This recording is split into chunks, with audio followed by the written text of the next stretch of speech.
Helps a lot. You see one go in and gave us a little bit of life. Forecheck kind of got back going a little bit. Turned some pucks over.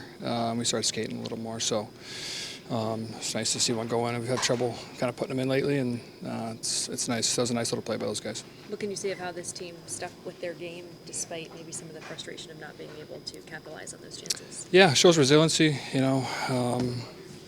Get a point out of that game.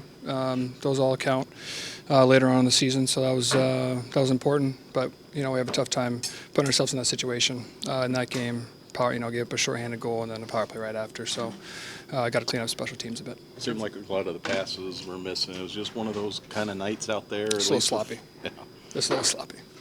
In terms of 5-on-5 play, do you think this is kind of a continuation? There was long stretches there, though, where you guys really controlled the play for the most part. I thought so, too. We had a lot of shots on net, and our forecheck was decent.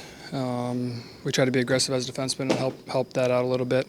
But at the end of the day, we got to find a way to maybe get a little more bodies in front, some more traffic there to make it difficult on some of these goals we're playing. That's exactly what happened on Reinhart's goal, right? Just a body in front. Exactly. I'm not a goalie, but I'm sure those are some of the hardest saves to make is those tips, traffic flashing in front of his eyes. And so those are how a lot of the goals are scored in this league. And Reinhart's one of the best at it in front.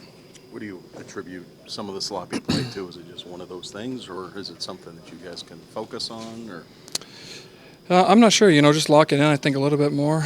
Just tape-to-tape passes, making it easy on each other. I thought the breakouts actually weren't too bad tonight. We didn't spend a lot of time in our zone. I don't know what analytics and all that says, but it was a decent game overall. Like I said, special teams. I mean, you give up a shorty in a 0-0 game and then 5-on-3 right after. So that's kind of the game a little bit.